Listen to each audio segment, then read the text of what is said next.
السلام عليكم ورحمة الله وبركاته. الحمد لله رب العالمين. الصلاة والسلام على رسول الله. அம்மாபாத். கண்ணியம் புரிந்த குர்ஆனுக்கு சொந்தக்காரர்களே, குர்ஆன் என்பது நம்மை படைத்த அல்லாஹ் நம்மிடம் நேரடியாக பேசும் உரையாடலாகும். ஒருவர் இன்னொருவரிடம் உரையாடுவதற்கு மொழி என்பது அவசியமானது. அந்த வகையில் குர்ஆனிற்கும் மொழி உள்ளது. இதை பற்றி சூரா ஸுஹ்ரூஃப் வசனம் 3-இல் இன்னா ஜஅல்நாஹு குர்ஆனன் அரபியன் லஅல்லகும் தஅகிலூன், நீங்கள் அறிந்து கொள்வதற்காக நிச்சயமாக நாம் இதனை அரபு மொழி குர்ஆனாக ஆக்கியிருக்கிறோம் என்பதாக அல்லாஹ் கூறுகிறான். இந்த வசனத்தில் அல்லாஹ் அரபு மொழி அனைத்து மக்களுக்கும் விளங்கிக் கொள்வதற்கு எளிதான மொழி என்று சாட்சி கூறுகிறான். இதை எல்லோருக்கும் தெரிந்த 2 விஷயங்களை கொண்டு புரிந்து கொள்வோம். ஒன்று, குர்ஆனின் எந்த ஒரு மொழியாக்கத்தையும் நீங்கள் கவனித்து பார்த்தால் அரபில் 3 வரிகள் சொல்லப்பட்ட கருத்தை 7-8 வரிகளுக்கு விளக்கம் கொடுத்திருப்பார்கள். இரண்டாவது, இந்த உலகில் அதிகம் மனனம் செய்யப்பட்ட ஒரே வேதம் குர்ஆன் மட்டும்தான். இதில் இருந்து அரபு மொழி விளங்குவதற்கு மிக எளிமையான மொழி என்று விளங்குகிறது. குர்ஆனின் மொழி அரபு மொழி என்பதால் மற்ற மொழி மக்களை விட குர்ஆனிற்கு அரபியர்கள் தான் நெருக்கமானவர்கள் என்று விளங்குவது தவறு. ஏனென்றால் குர்ஆனின் மொழி அரபு மொழியாக இருந்தாலும் அரபியர்கள் பயன்படுத்தும் மொழியை விட சிறப்பு வாய்ந்ததாகவும் வேறுபட்டும் இருந்தது. இதை விளங்குவதற்கு முன்னால் அரபியர்களின் அரபு மொழியை பற்றி சிறிது தெரிந்து கொள்வோமா? மற்ற மக்களை போல் நாட்டுப்பற்று மதப்பற்று உடையவர்கள் அல்ல அரபியர்கள். மாறாக ஆக்ரோஷமான மொழிப்பற்றுக்கு பெயர் போனவர்கள். எந்த அளவிற்கு என்றால் அரபி அல்லாதவர்களை அவர்கள் அஜமி என்று அழைத்து வந்தார்கள். அஜமி என்றால் ஊமை என்று அர்த்தம். அதாவது மற்ற மொழியில் பேசும் மக்கள் உண்மையில் பேசவே தெரியாதவர்கள் என்று கருதுவார்கள். அரபியில் இருவர் சாதாரணமாக பேசும் உரையாடல் கூட கவிநடையில் இயற்கையாகவே அமைந்திருக்கும். ஆனால் மற்ற மொழியில் சொற்களை வாக்கியங்களாக அமைப்பதே செயற்கையாகவும் கடினமாகவும் இருக்கும் என்பதே அரபியர்களின் கருத்து. அரபியர்களின் அதிகமானோர் கவிதையை சொல்லில் புலமை பெற்றவர்களாக இருந்தார்கள். அறியாமை காலங்களில் மிக சிறந்த கவிதை படைப்புகளை காபாவின் கதவில் தொங்கவிட்டு கண்ணியம் செய்வார்கள். அதே போல் ஹஜ்ஜின் போது விழா நடத்தி சிறந்த கவிதைகளை படைப்பவர்களுக்கு பரிசு வழங்கி தங்களது பெண்களை ஒரு சிறந்த கவிஞருக்கு தான் மனம் முடித்து கொடுத்தார்கள். இது அரபியர்களின் அரபு மொழியை பற்றியும் அந்த மொழியை திறன்பட கையாளுவது தாங்களை விட சிறந்தோர் இல்லை என்ற இருமாப்பையும் குறிக்கிறது. இப்போது குர்ஆனின் மொழி எவ்வாறு இந்த அரபு மொழியை விட சிறப்பு வாய்ந்தது என்பதை பார்ப்போமா? குர்ஆனில் அல்லாஹ் கூறப்பட்ட சில வசனங்களுக்கு அரபியர்கள் கூட அறிய முடியவில்லை. உதாரணமாக சூரா ரஹ்மானின் ஒரு வசனத்தில் அல்லாஹ் பயன்படுத்திய இஸ்தப்ரக் என்ற வார்த்தை அரபியில் புலமை பெற்றவர்களால் கூட அறிய முடியவில்லை. இந்த வார்த்தை பாரசீக மொழியில் இருந்து அரபியை தழுவிய வார்த்தை. ஆனால் அந்த இரு மொழி பயன்பாடுகளை விடவும் மிகவும் சிறப்பாக தன் வசனங்களில் குர்ஆன் பயன்படுத்துகிறது.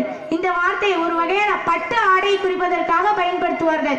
இன்னும் சொல்ல போனால் சஹாபாக்களும் குர்ஆனில் சில வார்த்தைகளுக்கு அர்த்தம் புரியாமல் இருந்தார்கள். இஸ்லாத்தின் 2வது கலீஃபாவாகிய உமர் ரலியல்லாஹு அன்ஹு அவர்கள் ஒரு சிறந்த அரபி திறம் பெற்ற கவிஞர் மற்றும் நபி ஸல்லல்லாஹு அலைஹி வஸல்லம் அவர்களுக்கு மிகவும் நெருக்கமானவர்கள். ஆனால் அவர்களுக்கு சூரா நஹ்லின் 47வது வசனத்தில் அல்லாஹ் பயன்படுத்திய தஹவுஃப் என்ற வார்த்தைக்கு அர்த்தம் பேச முடியவில்லை. தன்னை சுற்றியுள்ள மக்களுக்கு கேள்வி எழுப்பியதன் அர்த்தம் கொஞ்சம் கொஞ்சமாக குறைதல் என்பதை அறிந்து கொண்டார்கள். எனவே மக்கள் தாங்களாகவே குர்ஆனிற்கு அர்த்தம் கொடுக்க இயலாது.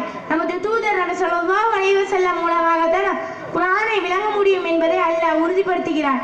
இதை சூரா நஹ்லின் 44வது வசனத்தில் வஅன்ஸல்னா இலைக ஸிக்ர லிதுபையின லின்னாஸ், நபியே மனிதர்களுக்கு அருளப்பட்டதை நீ அவர்களுக்கு தெளிவுபடுத்துவதற்காக என்று கூறுகிறான்.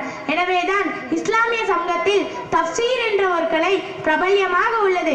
குர்ஆனின் மகத்துவத்தை இங்கே கவனிங்கள். குர்ஆனில் உள்ள வசனங்களுக்கு மக்களில் எளிதில் விளக்கம் கொடுக்க இயலாது. ஆனால் அதே வசனங்களை நமது தூதர் விளக்கும் போது விளங்குவதற்கு எளிதாக இருக்கும். இதை அல்லாஹ் சூரா மரியமில் 97வது வசனத்தில் ஃபஇன்னமா யஸர்னாஹு பிலிசானிக, நபியே இவ்வேதத்தை உம்முடைய மொழியில் அருளி எளிதாக்கி இருக்கிறோம் என்று கூறுகிறான்.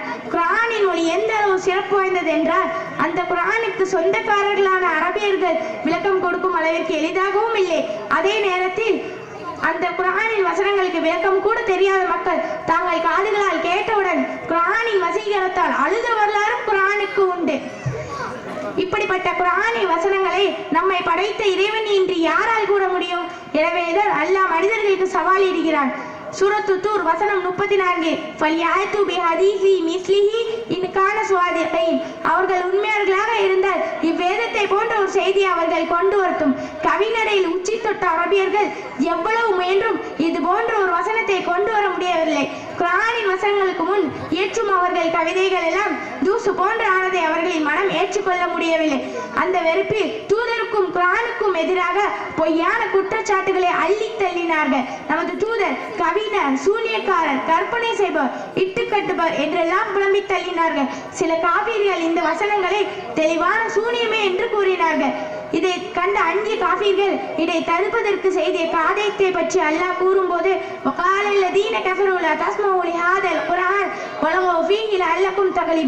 நீங்கள் இந்த குர்ஆனை செவியேற்காது, அது ஓதப்படும் போது அதில் குழப்பம் செய்து கூச்சலிடுங்க, நீங்கள் இதனால் மிகைத்து விடுவீர்கள் என்று காபீர்கள் தங்களை சார்ந்தோரிடம் கூறினார்கள். அரபியர்கள் மட்டுமல்ல, ஒட்டுமொத்த உலக மக்களும் ஒன்று சேர்ந்தால் கூட குர்ஆனை போன்ற ஒரு வசனத்தை அவர்கள் கொண்டு வர முடியாது. இதை அல்லாஹ் சூரா பனி இஸ்ராயில் 88வது வசனத்தில் உறுதிப்படுத்துகிறார். அல்லாஹ் கூறுகிறார், இந்த குர்ஆனை போன்ற ஒன்றை கொண்டு வருவதற்காக மனிதர்களும் ஜின்களும் ஒன்று சேர்ந்து முயன்று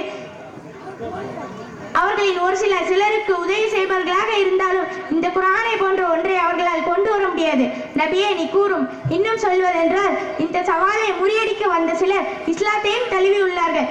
யமன் நாட்டை சார்ந்த துஃபைல் இப்னு அம்ர் என்பவர் பிரபல்யமிக்க கவிஞர், சிறந்தவர் மற்றும் அரபியர்களுக்கு இருக்கும் அரபி மொழியில் இருக்கும் அதே கர்வம் இவருக்கும் உண்டு.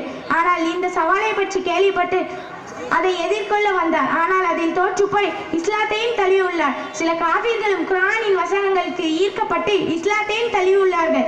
இதன் மூலம் குர்ஆன் அல்லாஹ் பயன்படுத்திய மொழி அரபியர்கள் பயன்படுத்தும் மொழியை விட சிறப்பு வாய்ந்ததாகவும் வேறுபட்டும் தனித்துவமிக்கதாகவும் இருந்தது என்பதை புரிந்து கொள்ளலாம்.